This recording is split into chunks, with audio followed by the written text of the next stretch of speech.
Do you know what most angels have attached to their name? El, from Elohim. Like Michael, Gabriel, Azazel, Uriel. I wonder if they're trying to tell us something here. Only I don't think they're your guardian angels. I think they're more of the fallen variety. But we'll get back to this in a second. First, I gotta build a case. And my case starts all the way back in 1892, where Ingersoll Lockwood wrote a book called Baron Trump's Marvelous Underground Journey. You can see right here, the Library of Congress, 1892. Library of Congress, 1892. And I actually just noticed right now, it's October 14th, 1892. Do you know what that date is? It just happens to be Charlie Kirk Day, which wasn't part of this story, but boy, does it add more fuel to my fire that you will soon see. But back to the book for a second, because not only did Ingersoll Lockwood write this book, Baron Trump's Marvelous Underground Journey, no, he also wrote another one called The Last President, that just happens to have a character named Don in it, who takes over as a tumultuous country is going through it. Oh, but there's still another book. This one called The Mars Project, which was written by Wernher von Braun, the director of NASA during all the moon missions. And it was written in 1952. And in this book, it just happens to talk about how a man named Elon will colonize Mars. Now, so far, other than Baron and Ingersoll Lockwood, I've talked about these four individuals. Wernher von Braun, Elon, ELvis, and Donald. Now let me show you something, how they're all connected. I want to take you back just 50 years now, to May 30th, 1975, where ELvis performed at the Wernher von Braun Civic Center in Huntsville, Alabama.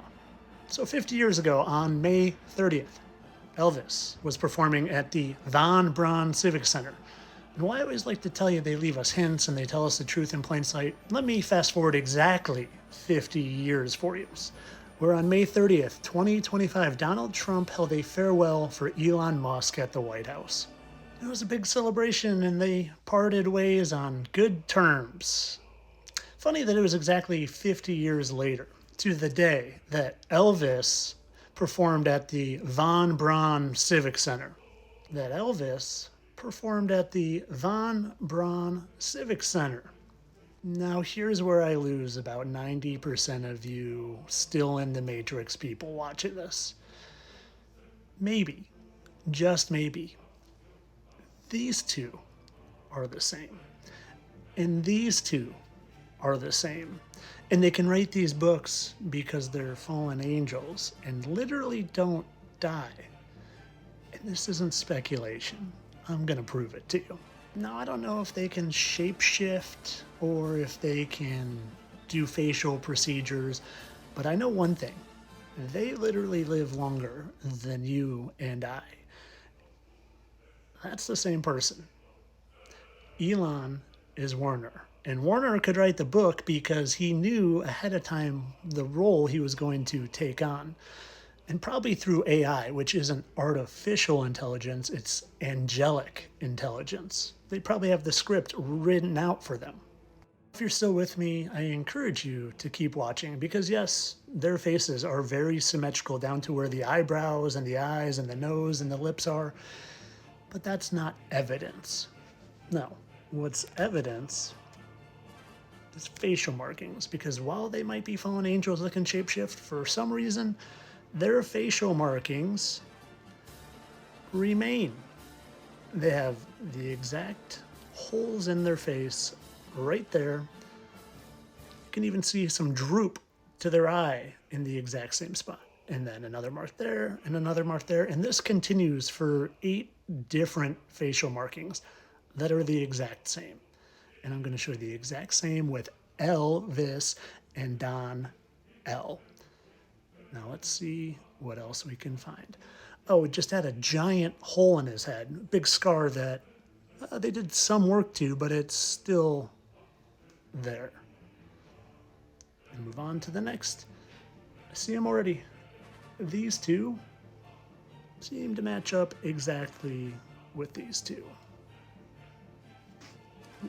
Get out of your way. You got to ask yourself, what are the odds? What are the odds? 0. Literally zero. Especially when you come down and there's even more. Two looks like moles there that got removed, and now they are scars. Maybe they're just vampires and drink the Abrinabrome. But I think there's more to that. But there's one thing for sure. They live a long time, so they can write stuff and predict stuff and then just make it happen. And it's the same on these two, with the exact same two markings right there, right under the center point, and the exact two right there, which is right under the center point of his lip. And there's more. The exact same scar right there and right there. Funny how their lips match up pretty perfectly. They just took a little bit of collagen out of his. And then I've literally showed this one dozens of times, but the exact same, and the exact same, and the exact same, and the exact same, and you can see who they belong to.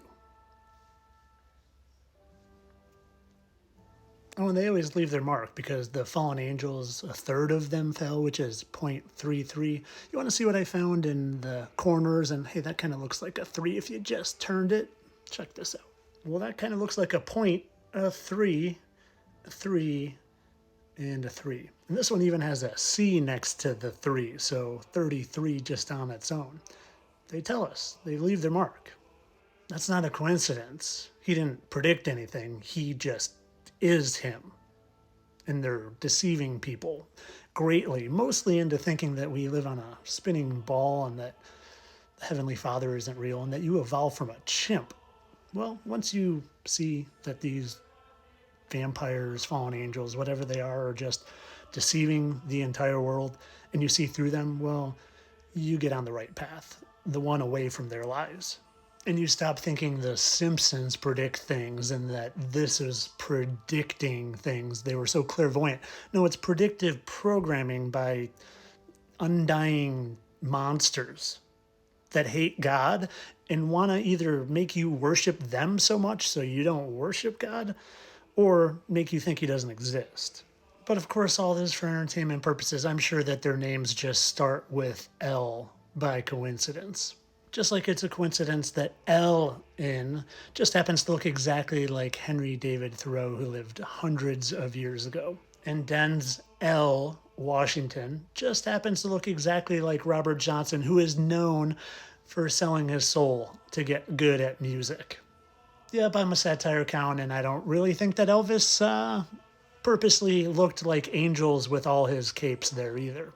Just like it's also a total coincidence that ELvis happens to just look like the original Statue of Liberty face, which is actually the statue of Lucifer. But nah, they're not fallen angels that don't die and can turn others into fallen angels by drinking their fallen angel blood, and then they have to drink Abrinabrome to stay youthful and young. Nah, that doesn't really happen. Satire count, entertainment only, people. Have a good day.